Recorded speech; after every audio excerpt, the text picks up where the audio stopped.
The electric scooter revolution is very exciting, but we're nowhere near peak electric scooter yet, which is why the scooters I have behind me are all very different. Now, these are my favorite electric scooters, and in this video, I'm going to break down why I chose each of them for their respective categories. Because honestly, it depends on what you're doing with the scooter. Maybe you live in a city, maybe you're commuting, maybe you have to ride really long distances, or maybe you're on a budget. Whatever your reason is for getting a scooter, in this video, I'm going to find the right scooter for you. So the 7 categories we have in this video include the best lightweight scooter, the best super scooter, the best on a budget, the best value mega scooter, and you'll know exactly what that means when I get to it. I promise it makes perfect sense. The best for long rides, my personal favorite for commuting, and of course an honorable mention as well. So category number 1 is the best lightweight scooter, and the obvious choice here has to be the Unagi Voyager 1. This scooter is only 29 pounds, making it absolutely perfect for anyone who maybe you have to go up to your second-story apartment, you have to carry the scooter up with you, you don't want to leave it outside on the street, or maybe at work you have to charge it under your desk. Something small, something lightweight, something compact, yet at the same time, an incredibly premium scooter that is very, very capable. The 25-mile range and a 20-mile-per-hour top speed, this thing is surprisingly powerful despite how small it is, because it actually has dual motors, 250 watts in the front and 250 watts in the rear. And kind of one of the main reasons I chose this one, not just the weight of it, but also the ease of folding. This thing is so easy to fold down with honestly the best hinge I've seen on any scooter out there. You simply pull this little tab down in the front and it easily folds up and down. It has a very futuristic look to it with an integrated display. You have your throttle on your right. You've got 2 little buttons here. On the left is your electric braking, but if that is not enough for you, you also have a little heel brake on the back. So in an emergency, you could always stop with that. And the kickstand is also integrated into the frame in a very nice, convenient way. It also has a surprisingly bright headlight on the front and a tail light on the rear, and because they are airless tires, there should be less maintenance. So again, in an apartment, maybe you don't have a big toolbox, you don't need one for this. In fact, if you get the subscription for this, you don't need to maintain it at all. So there's 2 ways you can get this scooter, which I think is very unique and very interesting. I'll have a link down below so you can check if there's like a promo or anything, but you could either buy this, and it is fairly expensive to buy outright, or you could just get the subscription model. So you pay, I think it's like $69 or $79 per month. You get this scooter, you don't have to maintain it. If there's a new scooter that comes out, you can just swap it out for the new one. And if you decide in 1 year that, hey, you know what, you're gonna get a different apartment, you don't need a scooter anymore, you could just end your subscription. So you'll end up saving money if you do something like that. But not everything's perfect. My biggest complaint about this scooter is because they are 7.5-inch tires and they are airless tires, you feel bumps a lot more on this scooter. There's really no suspension. So on a sidewalk, you're gonna feel every bump you go over. But don't just jump on the scooter yet. We have 5 other scooters in this video that are wildly different with really cool features. Next up, a completely different category. This is the best super scooter. Now this one is very debatable, but for me personally, I'm going with the Segway GT2, a super scooter in every sense of the term. Looking at this thing, it feels like a car when you're on it. It is just so stable due to the very high fork in the front. The hinge is also much higher up, so you have a really stable set of handlebars on this scooter. We have a twist throttle on the right that is very, very smooth with 4 different drive modes. You can go up to boost mode as well. So this really, like, it has 2-wheel drive, and this thing can absolutely rip going 0 to max speed. Well, let me just show a test right here. But yeah, it goes up to 44 miles per hour. You have very smooth braking. I wish it had an electric regen brake. That's the only complaint I have, but it's very easy to use with gloves as well, with dials on the right and the left. You also have your blinker on the left as well. In the center, the display is just so unique, so easy to see in broad daylight as well as in a darker environment. The suspension on here is very cushy, very smooth ride, and even though it is a really long, really large scooter, you think it'd be tough to maneuver, you're not gonna take this into an apartment, but on the streets, it just glides along and feels so stable and so comfortable to ride. Also, because this one has been out for a little while, originally it was $4,000, now it's $2,500, making it not affordable, but much, like, that's about half the price it launched at, which I think makes it much more appealing. You also have 2 charging ports to charge it twice as fast if you wanted to. You also have 50 miles of range on here, making it a fantastic option for really long rides. Maybe you're going to a friend's house that's 20 miles away. You can easily do that very comfortably with this scooter. The only drawback with this one, probably the biggest drawback I would say, is the horn. Like, what's up with that horn? What were you thinking, Segway? Why do you make it a little beep like that? I don't understand. But otherwise, a nearly perfect scooter. Then category number 3, back to the smaller scooters here. I think this is going to be a super easy recommendation. So this is the Highboy S2, selling for just under $300 at $299. I'm surprised they were able to make such an impressive scooter. So significantly cheaper than any of the other scooters in this video. Not necessarily a cheap scooter. When you feel it, it's a nice, well-built scooter, but I think they trimmed everything in the perfect way just to make it an affordable scooter. It still goes very fast. You're getting about 19 to 20 miles per hour. The range on here, you're getting about 20-ish miles. One small complaint with this one is that as you go towards 20 miles of range, it slows down pretty substantially. So by the end, the last mile, your top speed might be like 14 miles per hour, not nearly as fast as the 20 you could get when it's fully charged. But otherwise, a very well-built scooter, a physical brake on the right, an electric brake on the left. You also have your throttle on the right. You have to kick to start, but it does have a nice little display in the middle in typical Highboy fashion. 2 different drive modes that can have different speeds. You also have cruise control on here. So what I really like about this is actually the lighting. When it's on, if you press the button once, it'll turn on not just your headlight on the front, but also a really nice light all the way around the deck, shining red all over a sidewalk or a bike lane or whatever you're going to be riding this, so you are significantly more visible. I think that is a huge win. It also looks really cool. And like I said, just a very comfortable scooter to ride. It folds down with a nice little latch on the back here.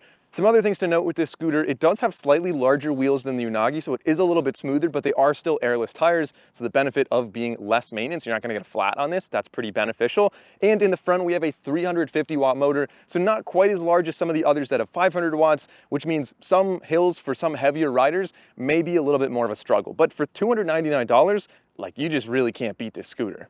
And then of course we have that category that I mentioned, the best value mega scooter. This thing is a super scooter going up to 44 miles per hour.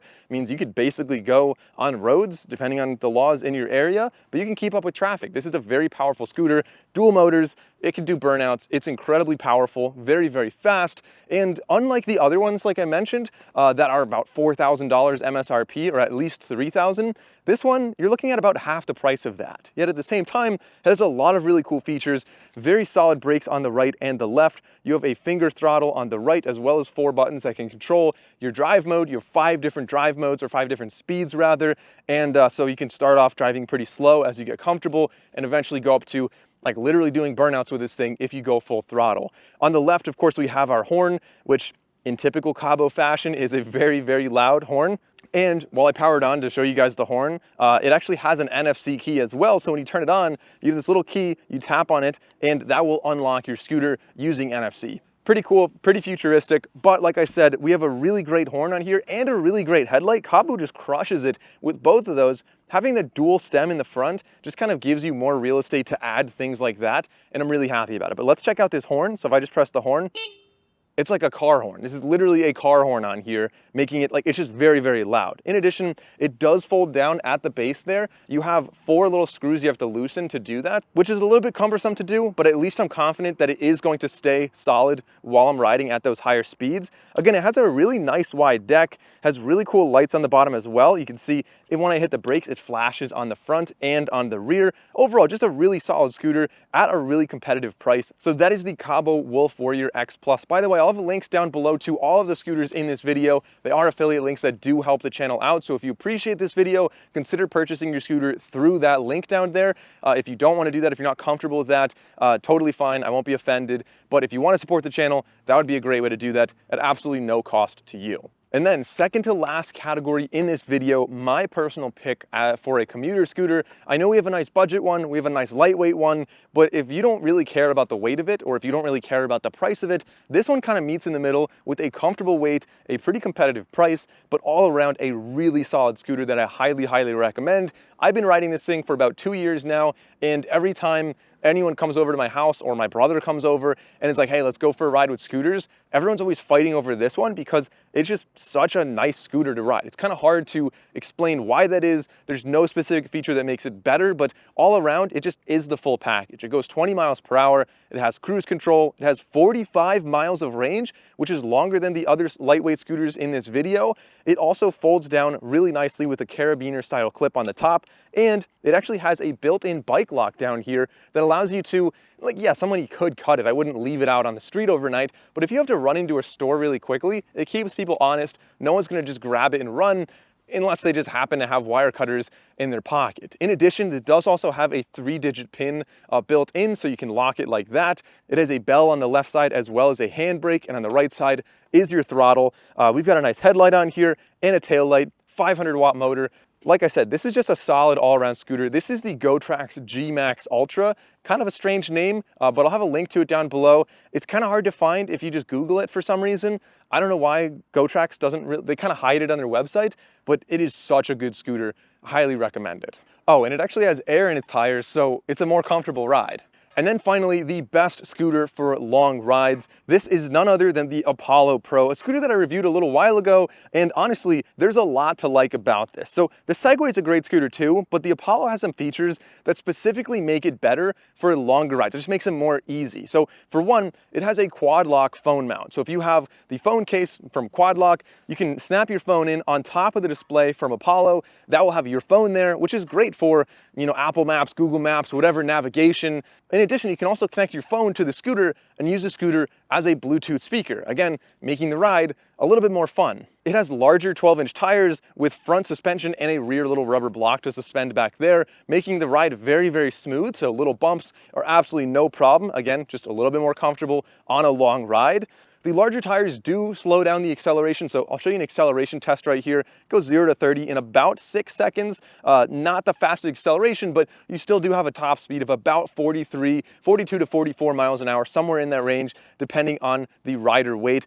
There are actually nice ergonomic grips with glove-friendly buttons on there, which is great if you're riding when it's colder out, or if you just want to wear gloves for safety reasons, as I typically do.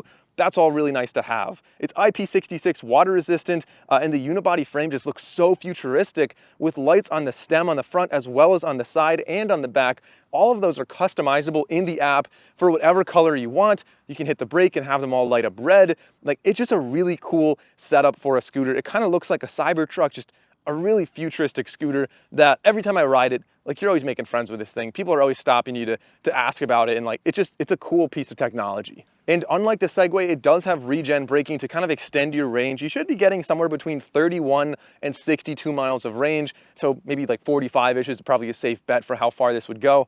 The horn's also customizable and much, much better than the Segway as well, because like I said, it does have a Bluetooth speaker on there. That is going to be what you use as a horn, so you can have it like yell, "Hey," which is a kind of startling for some people, myself included, but there's, you know, some options on what you can do with the horn.